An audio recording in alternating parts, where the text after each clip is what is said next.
we move on to talk about Atletico Madrid. They have drawn with Villarreal 2-2. They have drawn with Villarreal 2-2 in their opening game. Alexander Sorlos, he was able to make his La Liga debut for for um, for Atletico Madrid. Julian Alvarez as a substitute, he was also able to make his debut, but this was not enough. Atletico Madrid were not able to get the 3 points. Going to away at the Estadi de la Ceramica, which could be a difficult place to play in Villarreal. They have a great atmosphere despite not having a huge stadium, not having the biggest stadium. They have a good atmosphere there. It's a team. It's a team that's difficult to play against there. Villarreal does have some quality with the likes of Danjuma, Gerard Danjuma, who actually scored, I believe.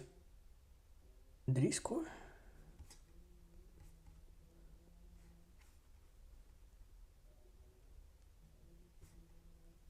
Yeah, he did score, but I don't see him there.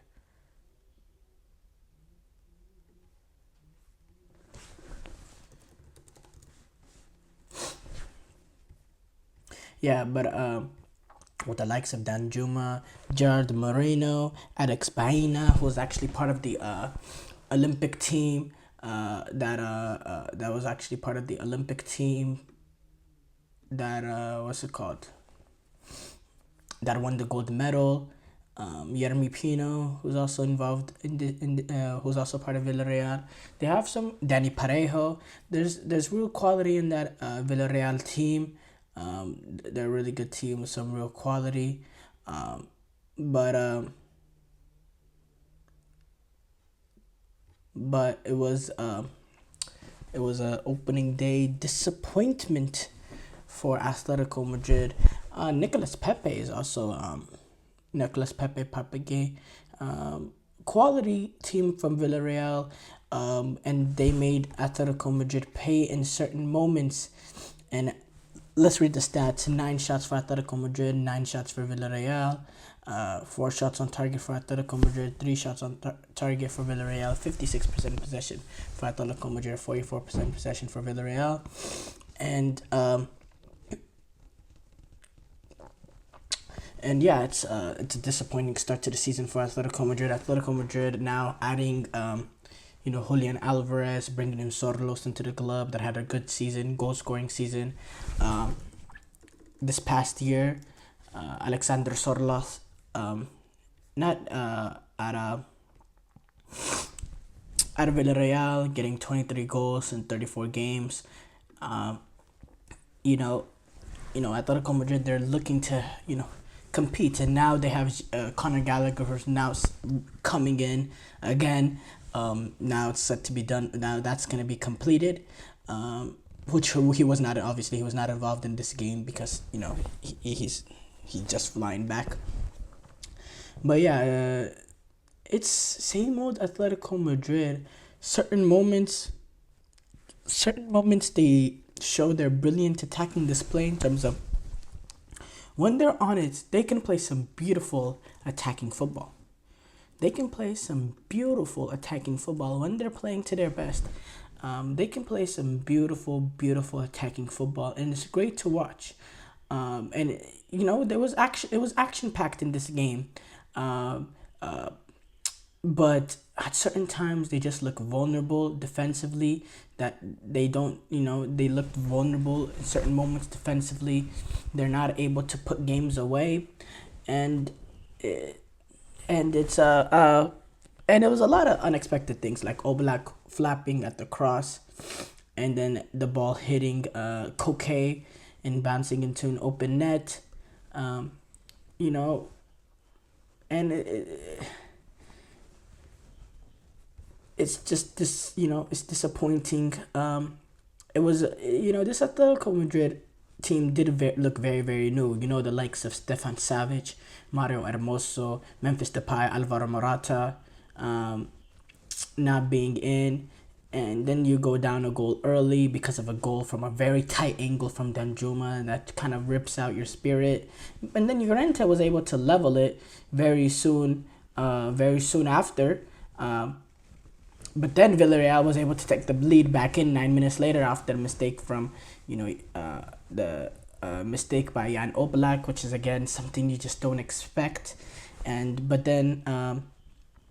then Sorlos, who actually joined from Villarreal, playing against his former team, equalized in stoppage time for Atletico Madrid, and then Atletico Madrid made some changes in the second half, bringing in Julian Alvarez, but it didn't make a big change into the game. I think the game was a little bit more dead a lot more dead in the second half. The first half, 4 goals. And it was entertaining. This game was entertaining, especially in the first half. Second half died off a little bit. It was a very, very entertaining game. But it's a disappointing result, as I said, for Atletico Madrid. In the second half, neither team really had a real clear-cut opportunity. I believe the best opportunity actually came late in the game. It was Nicolas Pepe playing, coming off the bench. He had an opportunity from a free kick which hit the crossbar. But apart from that, no real display. I think Julian Alvarez, who played 15 minutes, didn't really have enough time to really put his foot into the game. Didn't really do much. Wasn't really lively in dangerous areas. But he will come good for Atletico Madrid. He is a brilliant player that fits exactly what they want to do. So now Atletico, they get to make their home debut, their first game at the Vincent Calderon against Girona, who had a brilliant season last season, getting into the Champions League spot. I believe they finished third ahead of Atletico Madrid, if I'm not mistaken. And then Villarreal, they played their second game of the season, and another big game for them, where they go to the Ramon Piz. I'm not even gonna try to pronounce that stadium. To take on Sevilla on Friday. Ramon Pizjuan. I don't know if I said that right. To take on Sevilla on Friday. So, 2 big games coming up for these 2 teams. Now going to this, though, on top of that, I think we're going to segue for the final part of the segue with them. Atletico Madrid being able to bring Conor Gallagher in. Brilliant move for them. And the fact that he's a guy that'll run around, coquet. He's a little bit losing his legs, a little bit losing, his ability to get around, his ability to work hard for the team.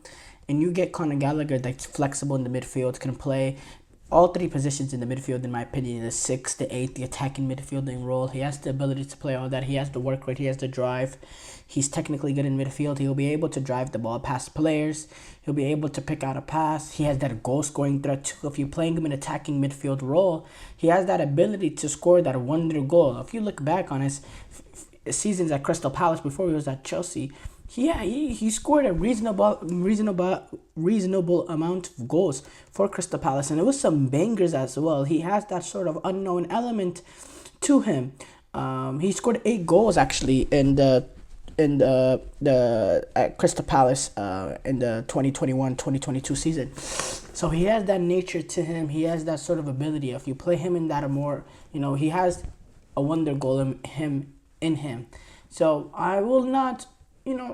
I think he will make a big impact. I think, as I said about Julian Alvarez, he will also make a big impact. And I'm interested to see, if Griezmann doesn't get that move away, which, as the transfer window goes day later, it's looking like it's not going to happen. How do they fit? How do they try to, How do they try to fit Sorlas with Griezmann, with Julian Alvarez? How do they make that attacking front attack 3 or whatever, whichever approach Diego Simeone wants to go? How do they make it work? That's going to be an interesting thing to see.